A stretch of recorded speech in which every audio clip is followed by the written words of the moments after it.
Chapter 10. With hogs ranging in the woods like that, it was hard to know for certain when you'd found them all. But I kept a piece of ear from every pig I marked. I carried the pieces home in my pockets and stuck them on a sharp, pointed stick which I kept hanging in the corn crib. When the count reached 46 and I couldn't seem to locate any new bunches of hogs, Mama and I decided that was all the pigs the sows had raised that year. So I had left off hog hunting and started getting ready to gather corn when Bud Searcy paid us another visit. He told me about one bunch of hogs I'd missed. "They are clear back in that bat cave country, the yonder side of Salt Branch," he said. "Rosal Simpson ran into them a couple days ago, feeding on pear apples in them prickly pear flats. Said there was 5 pigs following 3 sows wearing your mark, couple of old bar hogs ranging with 'em." I'd never been that far the other side of Salt Branch before, but Papa told me about the Bat Cave. I figured I could find the place, so early the next morning I set out with Old Yeller, glad for the chance to hunt hogs a while longer before starting in on the corn gathering.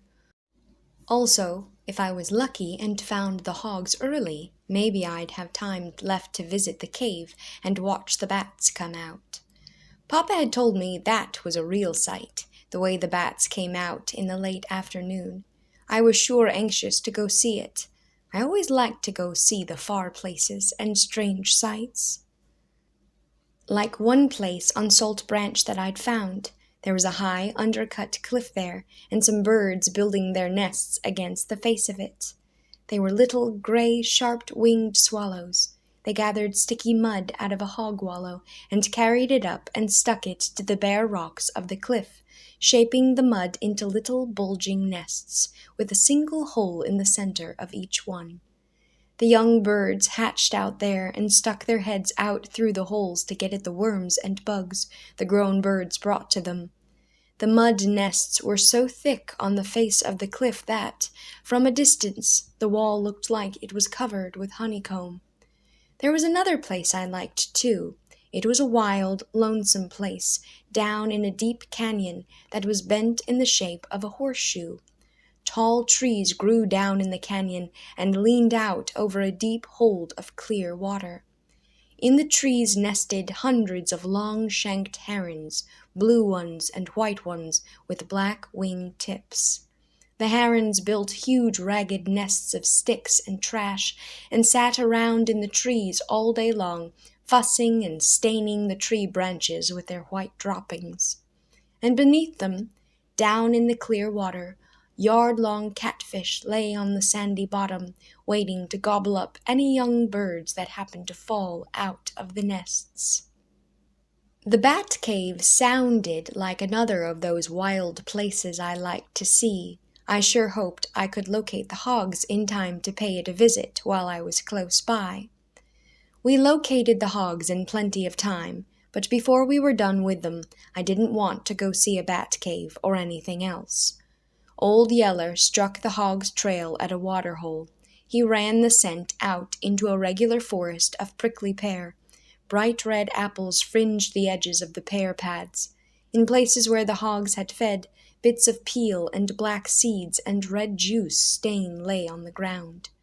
The sight made me wonder again how a hog could be tough enough to eat prickly pear apples with their millions of little hair-like spines.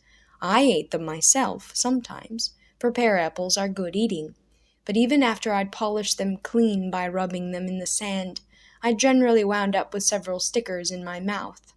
But the hogs didn't seem to mind the stickers.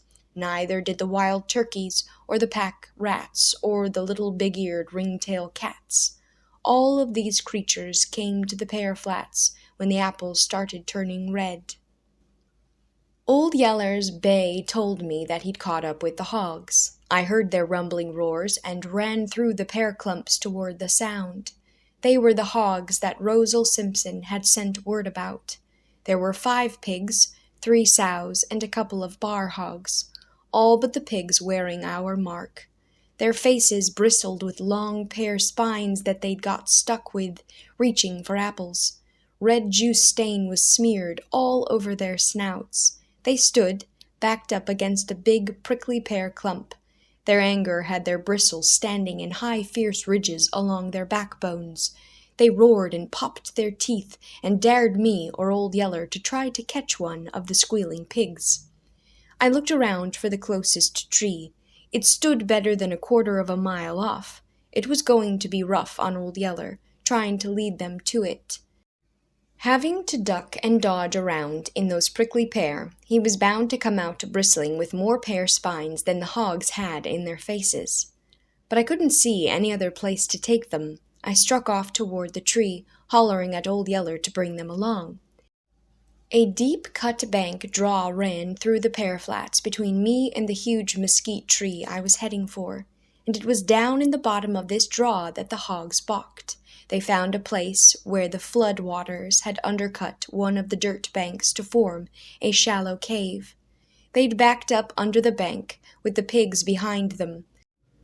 No amount of barking and pestering by Old Yeller could get them out. Now and then one of the old bar hogs would break ranks to make a quick-cutting lunge at the dog, but when Old Yeller leaped away, the hog wouldn't follow up.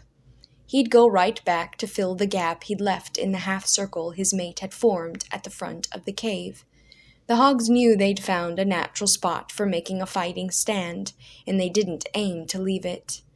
I went back and stood on the bank above them, looking down, wondering what to do. Then it came to me that all I needed to do was go to work. This dirt bank would serve as well as a tree. There were the hogs right under me. They couldn't get to me from down there, not without first having to go maybe 50 yards down the draw to find a place to get out. And Old Yeller wouldn't let them do that. It wouldn't be easy to reach beneath that undercut bank and rope a pig, but I believed it could be done. I took my rope from around my waist and shook out a loop. I moved to the lip of the cut bank. The pigs were too far back under me for a good throw. Maybe if I lay down on my stomach, I could reach them. I did. I reached back under and picked up the first pig, slick as a whistle. I drew him up and worked him over. I dropped him back and watched the old hog sniff his bloody wounds. Scent of his blood made them madder, and they roared louder. I lay there and waited. A second pig moved out from the back part of the cave that I couldn't quite see. He still wasn't quite far enough out. I inched forward and leaned further down, to where I could see better. I could reach him with my loop now. I made my cast, and that's when it happened. The dirt bank broke beneath my weight. A wagon load of sand caved off and spilled down over the angry hogs. I went with the sand. I guess I screamed. I don't know. It happened too fast. All I can really remember is the wild, heart-stopping scare I knew as I tumbled head over heels down among those killer hogs. The crumbling sand all but buried the hogs. I guess that's what saved me right at the start. I remember bumping into the back of one old bar hog, then leaping to my feet in a smothering fog of dry dust. I jumped blindly to one side as far as I could. I broke to a run, but I was too late. A slashing tush caught me in the calf of my right leg. A searing pain shot up into my body. I screamed. I stumbled and went down. I screamed louder then, knowing I could never get to my feet in time to escape the rush of angry hogs roaring down upon me. It was Old Yeller who saved me, just like he'd saved little Arliss from the she-bear. He came in, roaring with rage. He flung himself between me and the killer hogs. Fangs bared, he met them head-on, slashing and snarling. He yelled with pain as the savage tushes ripped into him. He took the awful punishment meant for me, but held his ground. He gave me that 1 in 100 chance to get free. I took it. I leaped to my feet. In wild terror, I ran along the bed of that dry wash, cut right up a sloping bank. Then I took out through the forest of prickly pear. I ran till a forked stick tripped me, and I fell. It seemed like that fall, or maybe it was the long prickly pear spines that stabbed me in the hip, brought me out of my scare. I sat up, still panting for breath, and with the blood hammering in my ears. But I was all right in my mind again. I yanked the spines out of my hip, then pulled up my slashed pants to look at my leg. Sight of so much blood nearly threw me into another panic. It was streaming out of the cut and clear down into my shoe. I sat and stared at it for a moment and shivered. Then I got hold of myself again. I wiped away the blood. The gash was a bad one, clear to the bone, I could tell, and plenty long, but it didn't hurt much. Not yet, that is. The main hurting would start later, I guessed, after the bleeding stopped and my leg started to get stiff. I guessed I'd better hurry and tie up the place and get home as quick as I could. Once that leg started getting stiff, I might not make it. I took my knife and cut a strip of the tail of my shirt, bound my leg as tight as I could. I got up to see if I could walk with the leg wrapped as tight as I had it, and I could. But when I set out, it wasn't in the direction of home. It was back along the trail through the prickly pear. I don't quite know what made me do it. I didn't think to myself, Old Yeller saved my life, and I can't go off and leave him. He's bound to be dead, but it would look mighty shabby to go home without finding out for sure. I have to go back, even if my hurt leg gives out on me before I could get home. I didn't think anything like that. I just started walking in that direction and kept walking till I found him. He lay in the dry wash, about where I'd left it to go running through the prickly pear. He tried to follow me, but was too hurt to keep going. He was hauled up under a broad slab of red sandstone rock that had slipped off a high bank and now lay propped up against a round boulder in such a way as to form a sort of cave. He'd taken refuge there from the hogs. The hogs were gone now, but I could see their tracks in the sand around the rocks where they tried to get at him from behind. I'd have missed him, hidden there under the rock slab, if he hadn't whined as I walked past. I knelt beside him and coaxed him out from under the rocks. He grunted and groaned as he dragged himself toward me. He sank back to the ground, his blood-smeared body trembling while he wiggled his stubbed tail and tried to lick my hog-cut leg. A big lump came up into my throat. Tears stung my eyes, blinding me. Here he was, trying to lick my wound when he was bleeding from a dozen worse ones. And worst of all was his belly. It was ripped wide open, and some of his insides were bulging out through the slit. It was a horrible sight. It was so horrible that for a second I couldn't look at it. I wanted to run off. I didn't want to stay and look at something that filled me with such a numbing terror. But I didn't run off. I shut my eyes and made myself run a hand over Old Yeller's head. The stickiness of the blood on it made my flesh crawl, but I made myself do it. Maybe I couldn't do him any good, but I wasn't going to run off and leave him to die all by himself. Then it came to me that he wasn't dead yet, and maybe he didn't have to die. Maybe there was something that I could do to save him. Maybe if I hurried home, I could get Mama to come back and help me. Mama'd know what to do. Mama always knew what to do when somebody got hurt. I wiped the tears from my eyes with my shirt sleeves and made myself think what to do. I took off my shirt and tore it into strips. I used a sleeve to wipe the sand from the belly wound. Carefully, I eased his entrails back into place. Then I pulled the lips of the wound together and wound strips of my shirt around Yeller's body.